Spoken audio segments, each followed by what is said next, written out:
Alright, good evening everyone. This is Dimitri with Star Moment Photography, and I'm back with you guys again today. We're going to be talking about we're going to be doing a review of one of my other new RF lenses, the RF 24-70 f2.8L IS, which is what this video is actually being filmed on right now. So last time we looked at this lens, we did an unboxing video, just looking at the lens and some of the features that it includes.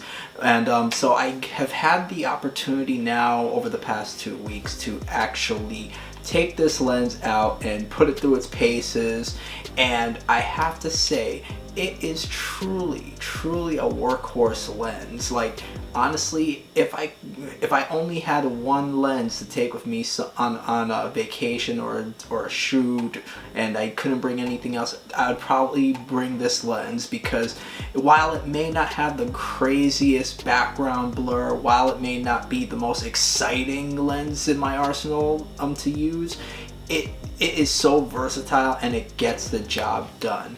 And you can't really argue with the results. Like, at the end of this video, I'll be posting some pictures that you guys can take a look at to see just what this lens is capable of.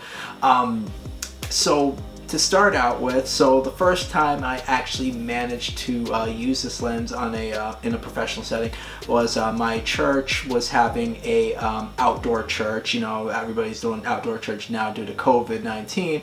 So I was able to take the lens out and get real outdoor experience with it, and it really, and when I tell you, this lens got put through the paces. It got put through the paces because it was supposed to be sunny that day, but about maybe 20 minutes into church, I saw a rain cloud start coming. I was like, oh boy, we might actually get a real hardcore test today.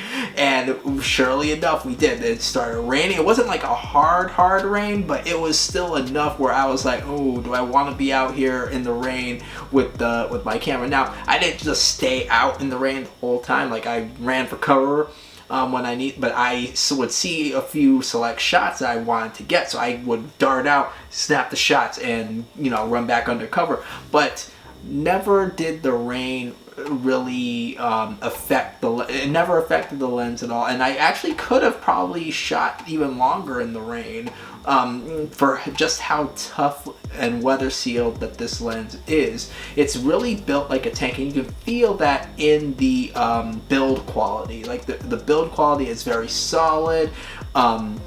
When you look on the Canon website, they have several weather sealing gaskets. When you the port where you connect the lens to the camera, there's a nice weather seal gasket right there that seals flush up against the body of the camera.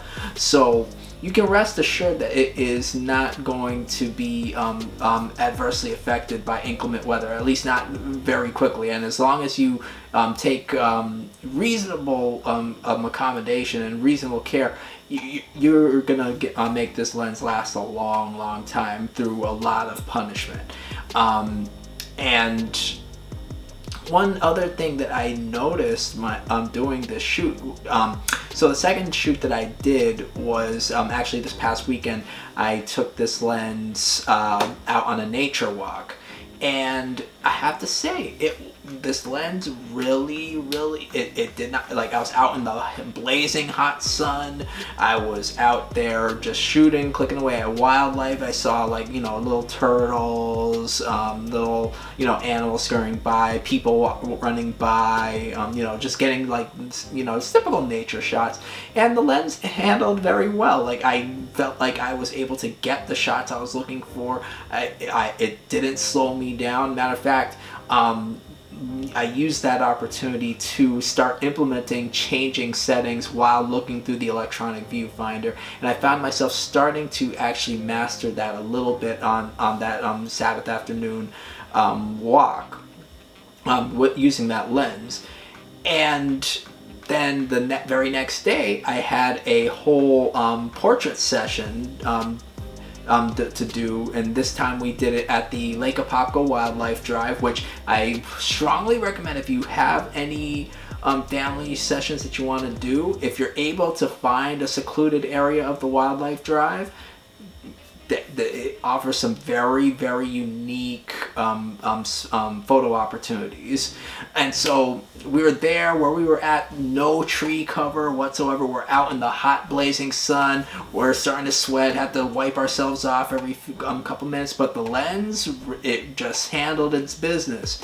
It was, you know, nothing happened to it. The images coming out of the lens were so great. I did not need to switch my lenses for the entire shoot. Typically, I prefer to use prime lenses when I'm doing portrait sessions, especially families.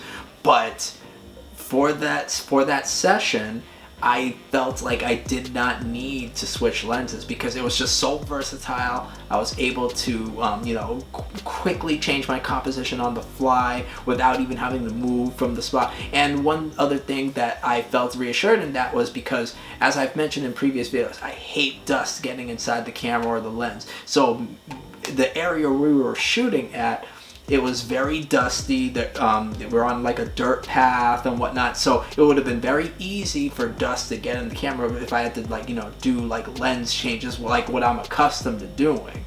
So it was actually that I actually found myself being able to better what's the word I'm looking for? I found myself being able to rest assured that I was going to be able to get the shots I needed. The images were going to be great, the colors were going to be great, and I wouldn't feel like, oh man, I should have used this lens. Or no. I didn't feel that way after reviewing the images when I got home. I looked at all the images that I took and I was like, wow, this lens really got the work done. Like, I really, if I needed to shoot an entire portrait session on this lens, I could, and I could be satisfied with the results. And so could my clients, because I showed the images to my clients and they were very satisfied. They loved the shots, they loved the colors. They didn't you know, say anything like, oh well, why is it the background should be blurry, or no. And here's a tip: 9 times out of 10, most of your clients are not going to notice that extra background blur that a 1.4 lens gives versus a f2.8. But